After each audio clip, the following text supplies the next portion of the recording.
suis Diogo Sardigna, je suis philosophe, actuellement président du Collège international de philosophie à Paris.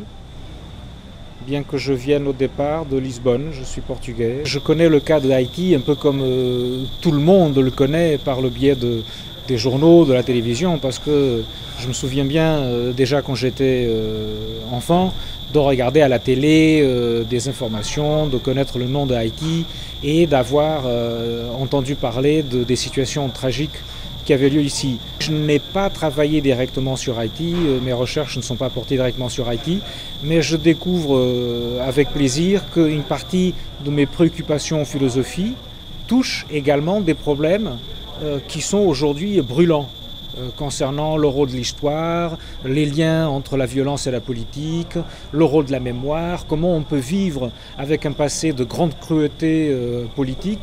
Effectivement, il y a une coïncidence d'intérêts. Nous n'avons pas grand-chose à gagner d'un point de vue de la recherche des concepts et d'une tentative de compréhension de la réalité en disant que c'est l'individu qui est violent et qu'il y a un principe de méchanceté, qu'il y a un mal dans l'être humain. On n'a pas grand-chose à gagner d'un point de vue théorique avec cela, dans la mesure où cela ne nous explique pas grand-chose. En revanche, si on dit que la violence est dans le rapport entre les humains, alors là, on peut travailler sur le rapport et sur la façon dont les êtres humains se définissent lorsqu'ils entrent en rapport les uns avec les autres. Je vous donne un exemple très simple. On dit que l'être humain est violent. Si on le dit, on n'explique pas la différence entre les êtres humains qui sont des animaux et les autres animaux. Est-ce qu'il y a aussi une violence chez les animaux? Quelle serait la différence? Alors la grande différence qu'on trouve dans les sociétés humaines par rapport aux sociétés d'autres animaux, si vous le souhaitez, ce qu'on trouve, c'est une capacité extraordinaire de faire de la violence radicale, une violence extrême, cruelle, dont les animaux eux-mêmes ne sont pas capables. C'est-à-dire, notamment les moyens techniques, qui sont aussi des moyens culturels, permettent à l'être humain une violence que les autres espèces ne connaissent pas. Donc, moi, le point sur lequel j'insiste, c'est sur l'intérêt de travailler le rapport entre les humains comme le lieu de la violence, et non pas l'être humain comme étant lui-même bon ou méchant, violent ou pacifique. C'est une discussion qui ne nous mène pas bien loin. En revanche, le travail sur les rapports, sur le contexte historique, sur les comportements, là, ça oui, ça c'est plus révélateur et plus intéressant d'un point de vue épistémologique, philosophique et politique également. Aujourd'hui en Amérique centrale et du Sud, vous savez qu'il y a un certain nombre de pays qui ont été marqués par des dictatures très fortes, par des régimes militaires très forts pendant le XXe siècle et qui ont aujourd'hui affaire à leur propre passé, à la vérité de ce qui s'est passé, des persécutions, des disparitions, des mises à mort, de tous ceux qui osaient affronter ou qui osaient défier le régime. Donc je ne pense pas que la méthode et que la politique du Duvalier, de ce point de vue-là, soit une exception.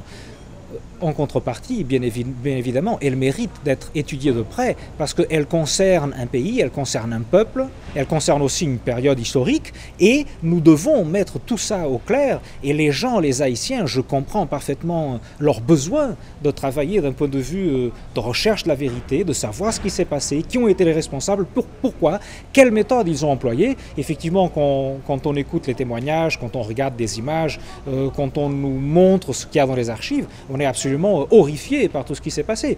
Bien évidemment, ce n'est pas une exception, mais cela mérite d'être étudié de près. Quand on vit dans la guerre, quand on vit dans le conflit le plus cruel, il faut avant tout survivre. Il faut sauver sa peau, pour ainsi dire. Il faut sauver sa vie. Pour faire de la philosophie, pour faire de l'histoire, pour faire de la sociologie, pour aller voir dans les archives ce qui s'est passé, pour faire une recherche sur la vérité, pour chercher de la justice, bien évidemment, il nous faut une certaine stabilité des institutions. Donc cette stabilité est une condition de travail pour la recherche sur son propre passé et pour la compréhension de son propre présent. Il ne faut pas surestimer les pouvoirs de la philosophie. La philosophie peut bien essayer d'aller au-delà de la surface des choses, mais elle n'apportera pas de réponse univoque à toutes les questions, elle ne trouvera pas de solution unique à chaque problème.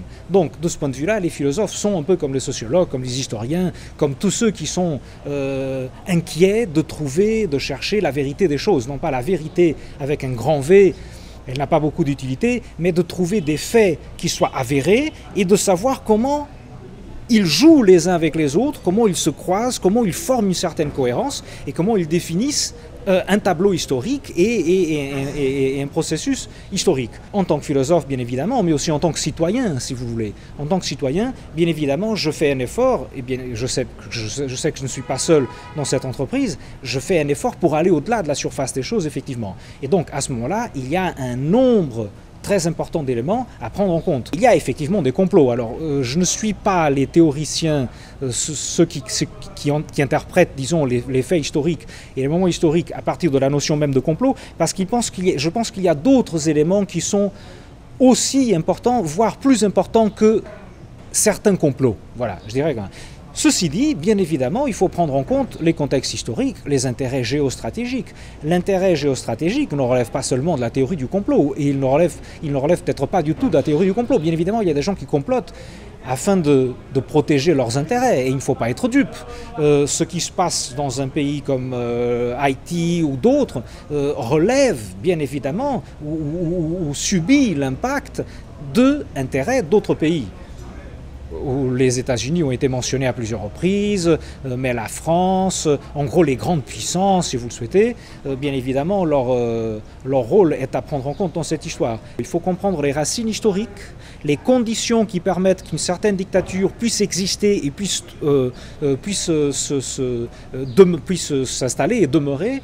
Il y a des conditions historiques, il y a des conditions culturelles, il y a des gens qui ont un certain passé. Cela relève de l'histoire au sens général, de l'histoire culturelle, de l'histoire de la société. D'après ce que j'ai vu ces derniers jours, je constate que Haïti n'est pas différent des autres pays dans la mesure où il y a des gens qui ont une curiosité qui prend ensuite la forme d'une recherche philosophique, ou bien d'une recherche historique, ou bien d'une recherche sociologique ou anthropologique. Il y a évidemment beaucoup de travail à faire dans ce domaine. Et Haïti est un pays plein de potentialités pour mener ce travail à bien. Bien évidemment, être philosophe de ce point de vue-là requiert un certain positionnement par rapport à la société, au savoir, au discours. Il faut pouvoir s'abstraire de certaines choses, il faut pouvoir se retirer un peu sans pour autant perdre le souci de l'actualité, de ce qui est en jeu, dans la concrétude, dans ce qu'il y a de concret de la vie des gens. Il ne s'agit pas de prôner une philosophie spéculative, purement conceptuelle, effectivement très technique, qui n'est pas à la portée des gens qui n'ont pas une certaine formation théorique dans la philosophie, mais il s'agit de rendre compatible l'intérêt spéculatif, l'intérêt conceptuel, l'intérêt à la finesse de l'analyse, de rendre cela compatible avec les problèmes du contemporain qui nous tracassent et pour lesquels nous devons chercher des solutions.